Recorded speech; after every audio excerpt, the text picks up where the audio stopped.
Is a presentation of Main Street Media, your source for news, sports, and information on Main Street in Middle Tennessee.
Welcome in, everybody. I'm Devin O'Day, and it is February, and it is Heart Month. Kicking things off, got our heart from artist Rachel Keiss, that sharing stories about the heart. We're going to be doing that today with someone that I love and adore. His name is Makky Kaylor. Great music. He's got a show coming up in March at the Mulehouse. But his story, we're going to be telling a lot of testimonies about the heart, about people who found out about heart issues, who discovered things. And we're going to make sure that we are heart healthy as we go into our new year, 2022.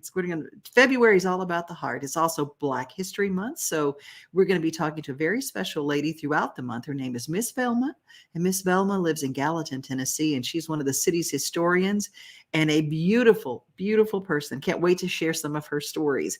Well, we're going to kick things off with some music with Makky Kaylor, and we're going to be talking with him in just a little bit about his show coming up at the Mulehouse. His brand new single is Too Many Songs About Memphis. He does Southern and soul better than anybody else. He actually is a Memphis boy.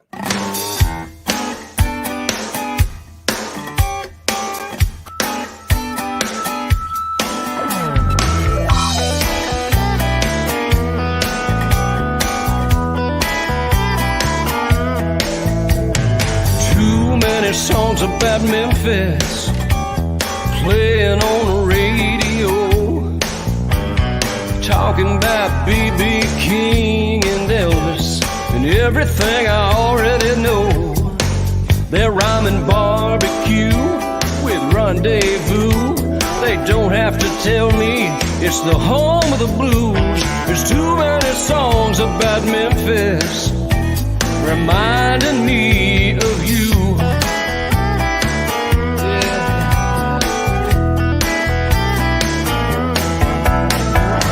Too many songs about Memphis and rolling on that big muddy river, taking me back to the night you left. Hurts too much to remember when I hear those horns on a sweet soul song. All I think about is where we went wrong. There's too many songs about Memphis reminding me you're gone.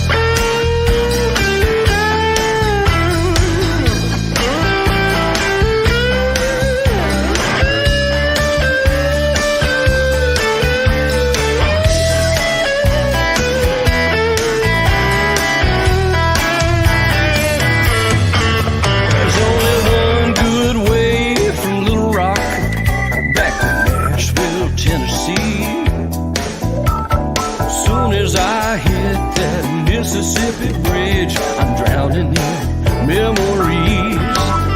I can drive on through the night, leave that river city behind. But there's too many songs about Memphis to ever get you out of my mind.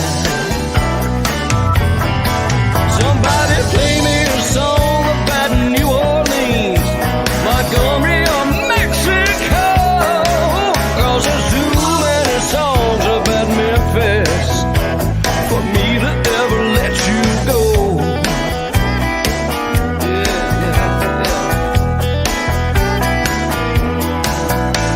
There's too many songs about Memphis. Yeah, there's too many songs about Memphis. Oh, there's too many songs about Memphis. Oh, there's too many songs about Memphis. Too many. Oh, yeah. Just too many songs about Memphis.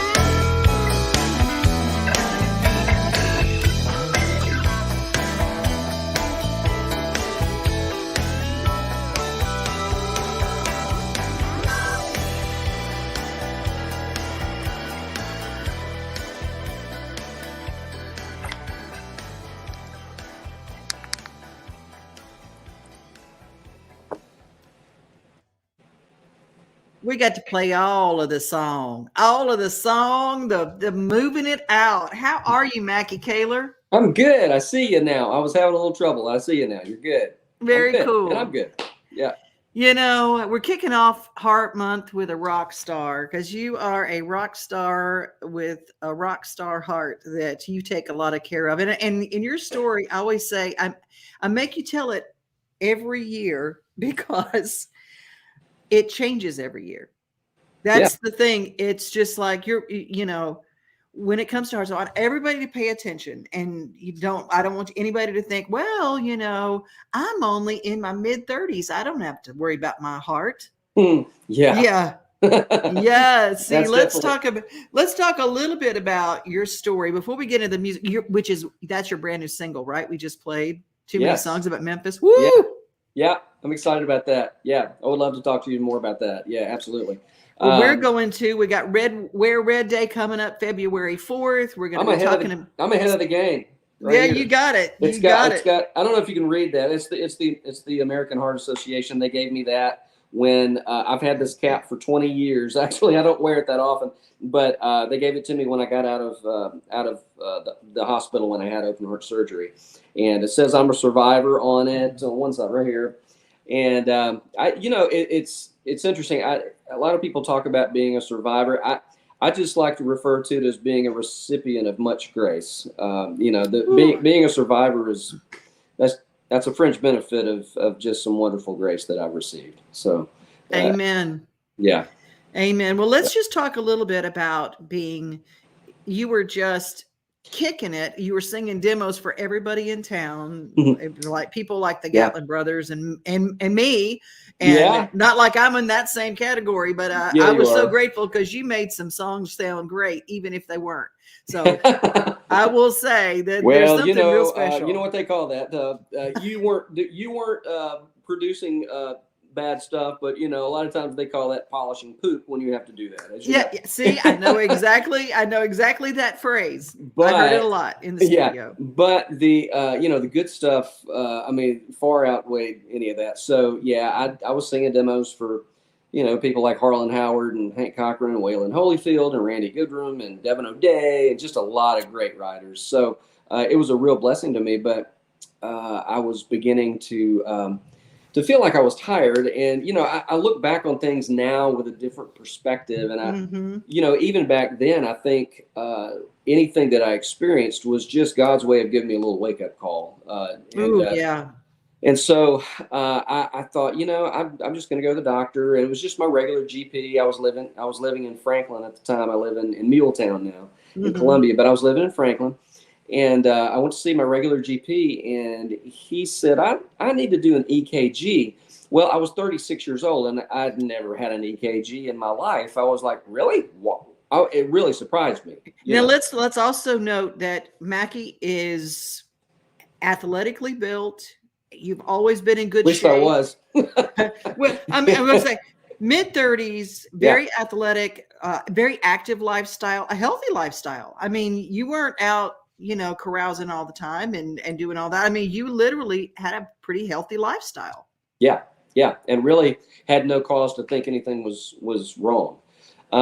But I through my lifetime, and I know a lot of people have this, so I didn't really give it much thought, but through my lifetime, they would say things like, well, you have a little bit of a heart murmur, which a lot of people have that. So I didn't really think much of it, Of course. So other than that, I thought it was fine. And so went to the GP, they did the EKG, and he said, you know what, I'm going to send you to a cardiologist, which is like, what?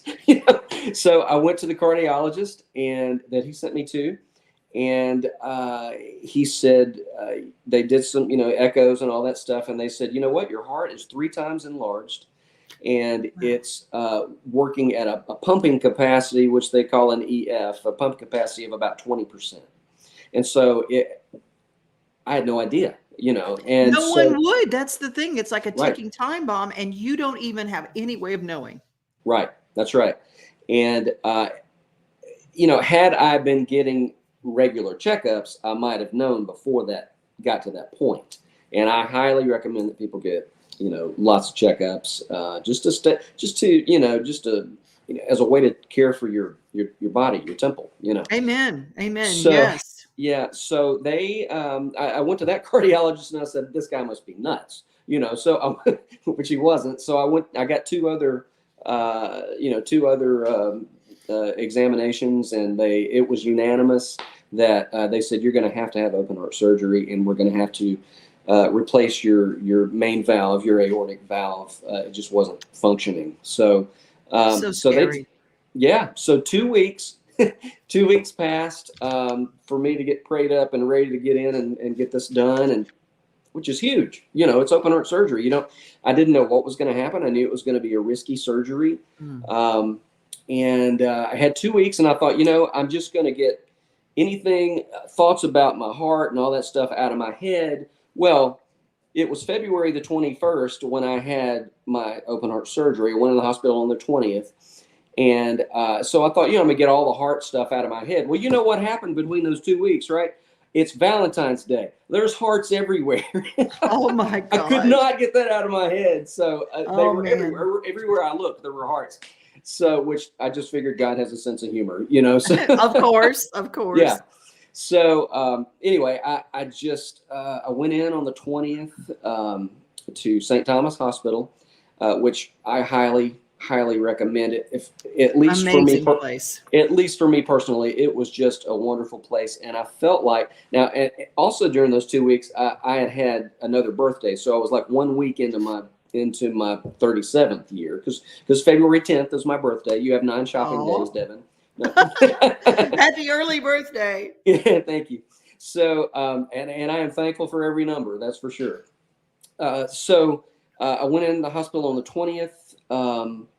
I didn't know what was going to happen the next day, and for sure, because my heart was very weak, and I remember laying my head on my pillow the night before when I went to sleep, and I just said, God, whatever happens, I'm at peace. Whatever happens, I'm yours. The next day, which is it's that day and the days after that certainly changed my perspective on so much of what's really important.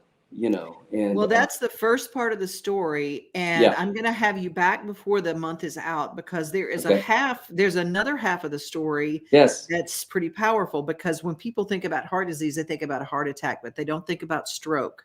And they yeah, don't think about taking care of things like looking at numbers and yeah, whatnot. I mean, there yes, really is a lot. Once you have something installed in your body, just like yeah, you have something installed in your house, you got to do some maintenance work. And yes, Makky will tell us about that a little bit more. But we want to talk absolutely. about this incredible show that you've got coming up Yeah, at the Mulehouse. Tickets are available now. Can they get yeah. tickets right now at Af- themulehouse.com? yes, absolutely. They are on sale right now. Themulehouse.com. I'll have the whole shooting match with me, the Swanky South Players, which um, the band is just number one, wonderful guys, and number two, just some of the best players out there. And I have a couple of horn players.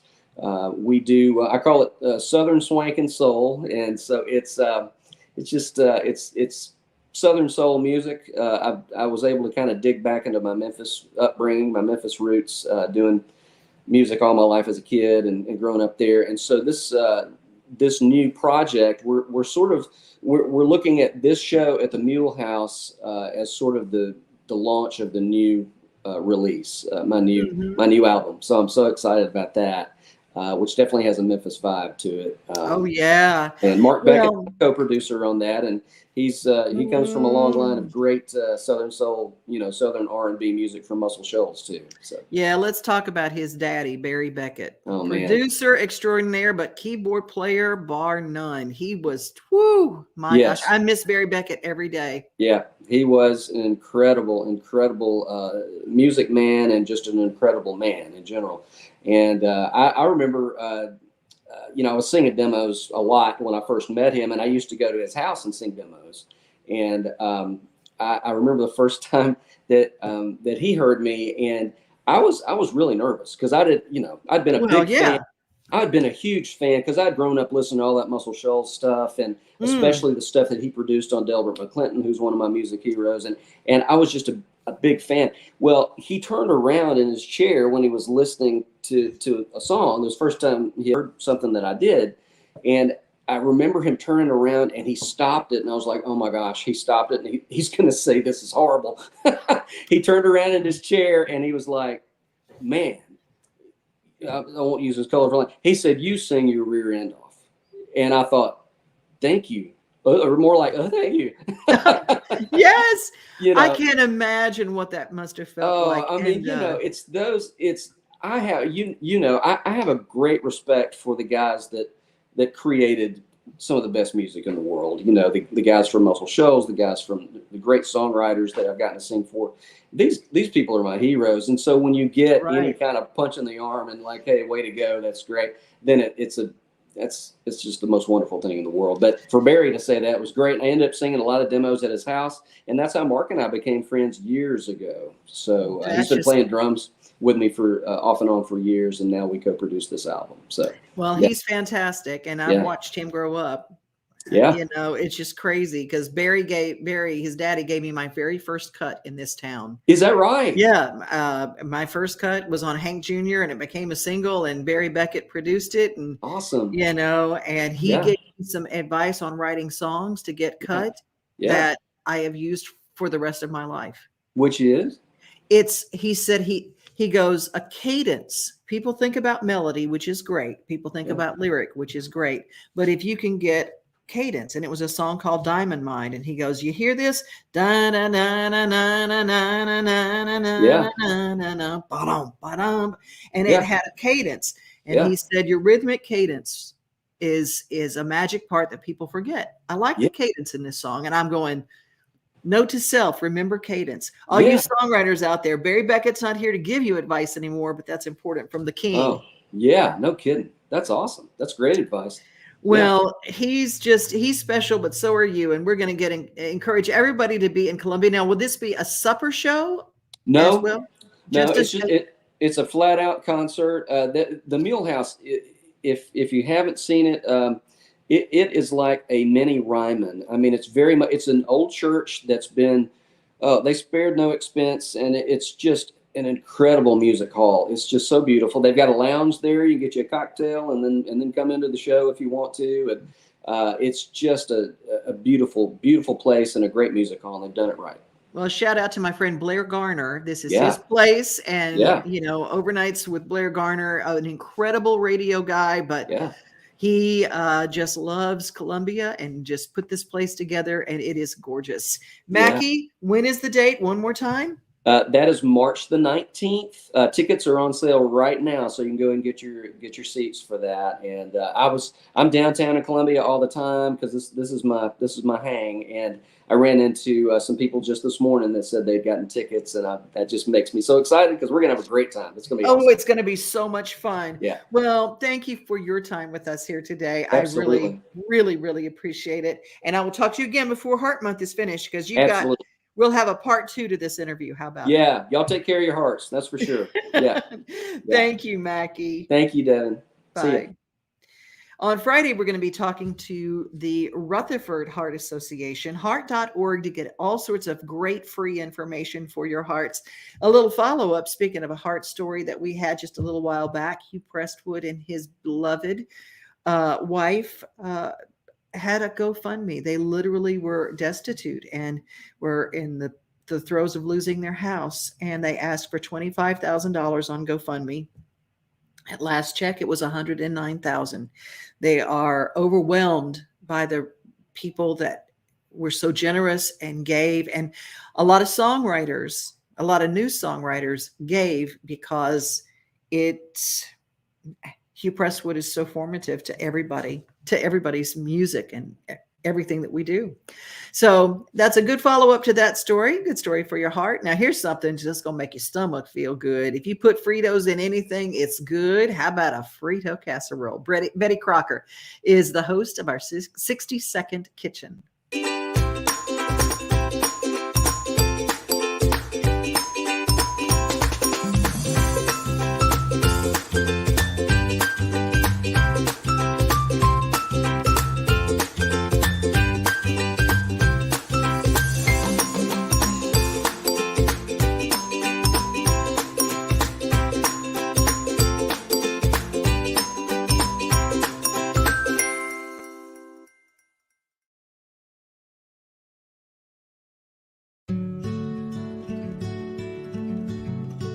The name behind Brooks Healing Center, referring to a brook, moving water analogy. I believe that life is always changing, and one of the hardest things for me in my life was accepting change. I think that it created a lot of anxiety, a lot of fear, a lot of things that were, whether they were irrational or rational in the moment, it was real to me. So, learning to embrace that. That's what's in the name of Brooks Healing Center. We want people to know that you can accept life on life's terms, and that we'll give you the tools to go at that. And hopefully the best outcome is that you can succeed and enjoy a good life and feel fulfilled and happy.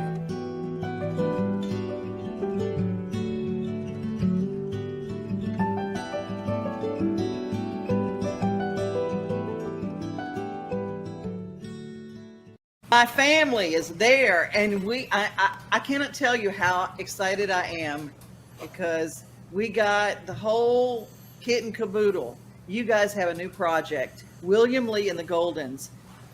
How long has it been? This is a dream. How long has this been percolating?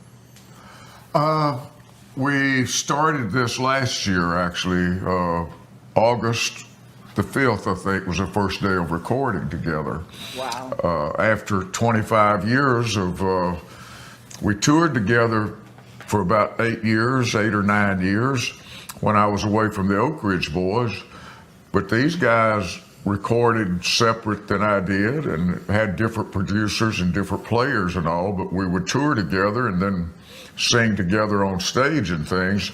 But we had never recorded together as a project like we put together here for this project.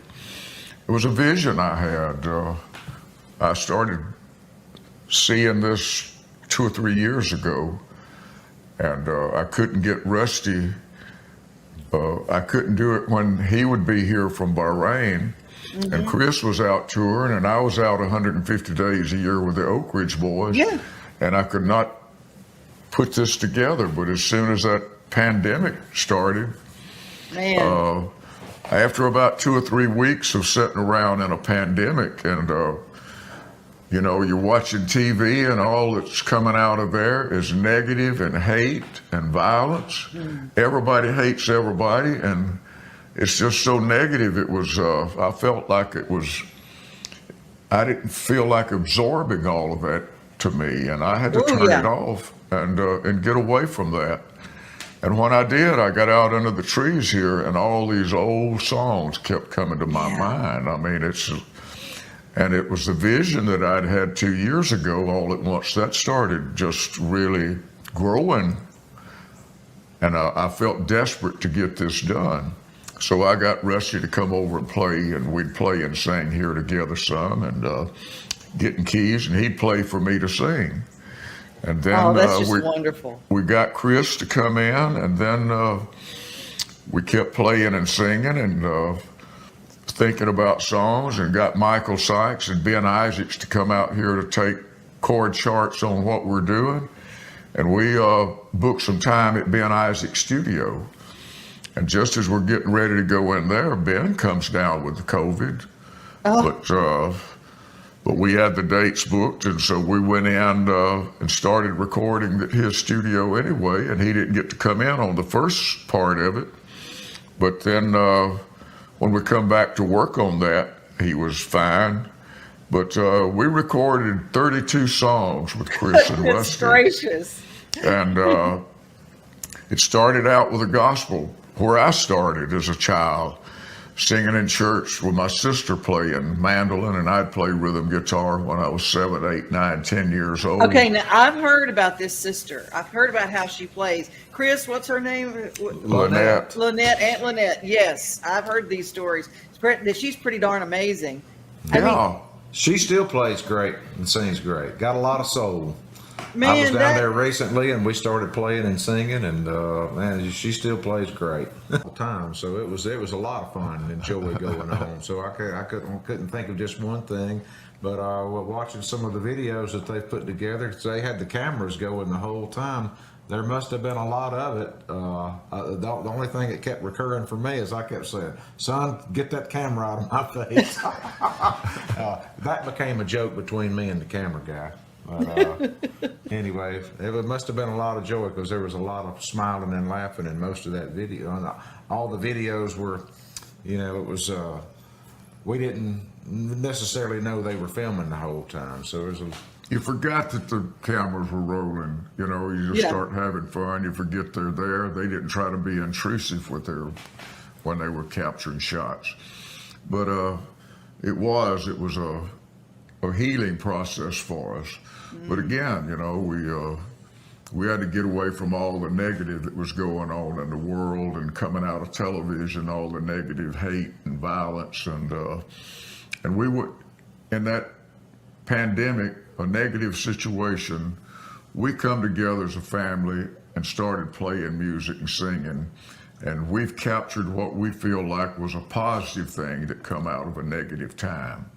So that's what we're holding on to. Okay, hopefully some of the healing that we got, maybe it'll translate to It'll pass on to other people that might hear it. I'm going to tell everybody right now, I'm going to confess right here, when I have a bad day, I listen to Oak Ridge Boys Christmas albums, and I don't care if it is August, I don't care if it's June.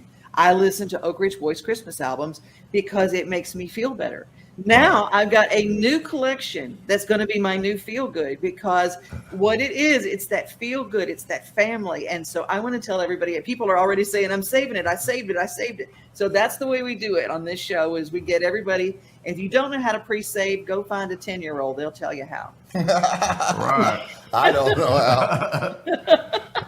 Well, we can all learn. Thank you guys so much for your time today. You know, I love you like family. And we love you. Well, we love you, Devin. Thank you so much for having us on here. I appreciate it so much. Well, I'm gonna close with a little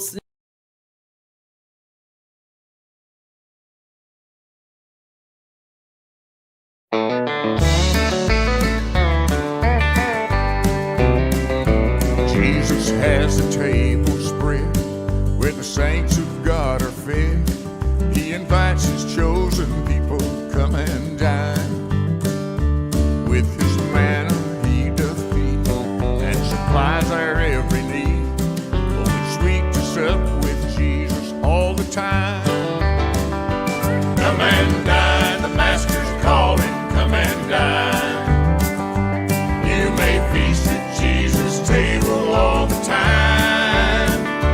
He who fed the multitude turned the water into wine. To the hungry calling now, come and dine.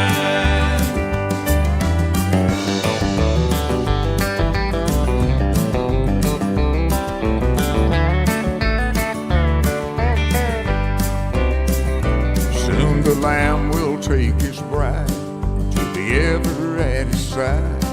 All the hosts of heaven will assemble be. Oh, 'twill be a glorious sight. All the saints in spotless white, and with Jesus they will feast eternally. Come and dine, the Master's calling, come and dine.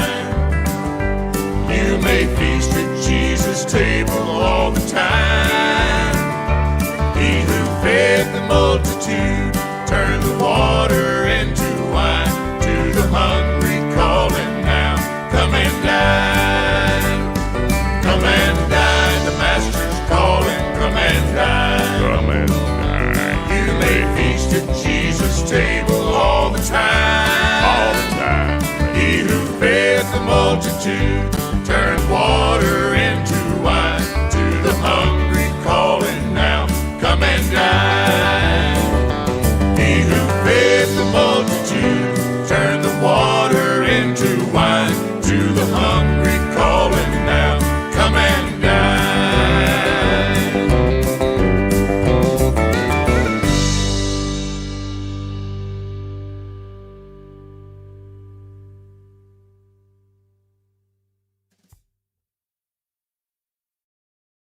That was used with permission by the Goldens. It is a fabulous, fabulous collection of videos.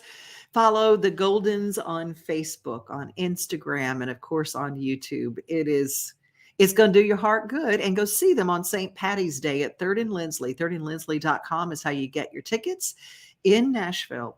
And it won't be streamed, so get your tickets right now. Hey, have you guys bought it? I don't know what happened to me, but I hit a certain age and all of a sudden I wanted a recliner and I wanted a camper. I wanted an RV. I don't know what hit me because I never wanted to camp and I never wanted a recliner. I thought they were the ugliest things I'd ever seen in my life. And then I sat in one and I thought the angels started to sing. So no matter what you think, when it comes to having a camper or a tiny home, I can't stop looking at the pictures. Do you guys have a tiny home collection on Pinterest? Do you follow on Pinterest? Well, I do. You can follow me on Pinterest. And if you don't have a tiny home file, you can just download all mine because I got a bunch of them. This guy, now this next story, our last story of the show, is a guy who wanted to solve the homeless problem. So he created an unusual tiny home on wheels out of porta potties. Now, I got to tell you, there are a lot of things in the world I would consider making a tiny home out of. Porta potty, not so much. But he actually made it look kind of great. So what we have here is a manifestation of the world's first porta home. So we have a porta potty that is a wheelchair accessible porta potty that's mounted atop a trailer and a bunch of other goodies on board. Hi, I'm TK Devine and this is my porta home, and our aim is to tour this around Los Angeles to prove that tiny living on wheels is possible in the big city. Join us, take a tour of the space. We've got an incredible number of housing insecure college students in Los Angeles. 1 in 5 community college students, 1 in 10 Cal State students. The numbers are astronomical. Here are folks that are looking to put themselves through a better future, and we can help provide that by taking care of one of the basic lower hierarchy of needs, which is absolutely shelter. Yeah. This is infrastructure free, so that means we don't need any hookups. We can roll onto a property, anywhere, and within a day be fully self-contained. So we've got a 400-watt system of solar panels on the roof. That solar power will run our air-water generator, and that's what allows us to stay off-grid for water. So the air-water generator is able to take molecules from the air and convert them into water molecules. So that'll generate 10 gallons a day. I mean, it might be magic, technological advancement magic. There's hot water. We've got the hot water heater right here. So we should be able to have a nice warm shower, and instead of you waiting for the water to get hot, there's a button that turns from blue to red that'll let you know when the hot water is ready for you. So then you can allow it to come out of the faucet, so you're not wasting water while you wait. And the sink and the shower, they all empty through a filtration system that then will go up to the rooftop garden and water the plants. That means we don't have to hook up to sewage. The next component of sewage, of course, is the toilet itself. So that's a composting toilet, which takes the waste through different systems that help to break down the waste, so that by the time you reach the composting bucket 2 to 4 months later, it's basically paper waste. Plenty of room for all of your basic needs and maybe a little bit more. If you like to cook, your range top here should take care of all your basic needs. So what we've got here, we've got a bunch of little compartments here. So if you come home, you got your computer bag. You've got that available here. So this acts as a bench, but if you don't want to sit, or if you need to stow stuff away, you've got plenty of space right here to put extra bags or things that you want kind of out of sight and out of mind. If I want to enjoy a good meal and I want to be inside, this folds down as a table. But what's on the other side of this? That's the question. Our Murphy bed. All right, my 6'1" frame can fit rather comfortably here.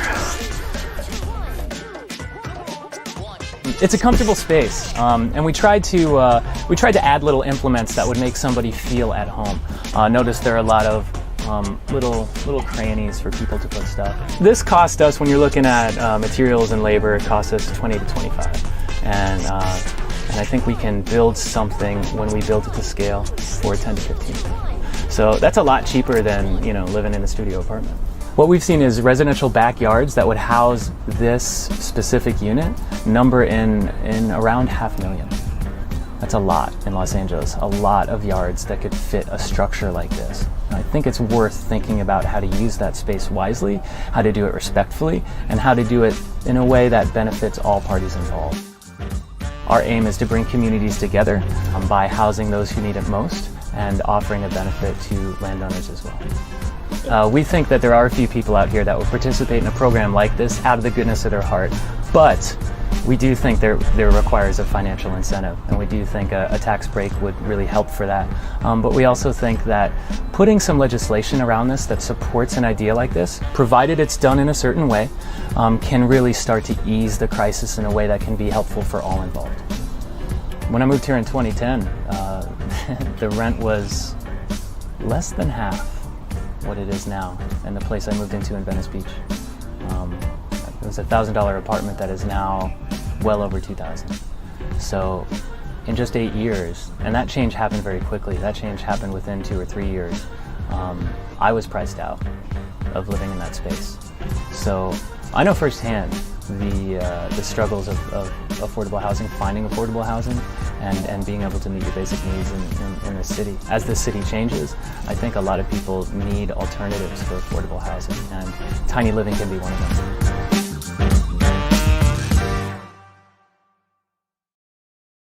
Is that not the craziest way of harnessing space? And of course, Barbara says it would be fine in sunny California or maybe sunny Florida, but the frozen Canada, not so much. But there'll be a different answer for those places. I like that there are people who are thinking in the solution rather than the problem. Yes, homelessness is an issue. We just got news, Nashville, the rents up again. People are coming in from other states, from New York, from California, on a daily basis. And with them, they're used to paying such exorbitant rates that what we think of as extremely expensive here in Nashville is actually a break in the price for some people. So it really is tough to have affordable housing here. So we're going to be looking at solutions in tiny homes, and one size does not fit all in a tiny home. So I thought there were some really neat things. If you were looking for some alternatives, maybe somebody that is in your family that needs a place, maybe you have a backyard that would allow them to kind of do their thing. Well, those are some ideas that we wanted to share with you. Being part of the solution, that's what we do. Be safe, everybody. Have a great rest of your day. Remember, most of all, that you are loved. Wagon Tails Wednesday tomorrow. Nothing like the sunrise with your coffee in the morning, or taking a good book off the shelf. Another thing I love the most than being on my own is together with everybody else. Together, like it's Southern Sunday summer. Together, on my front porch with my friends. Together with who's ever there, standing next to me. Yeah, together is my favorite place to be.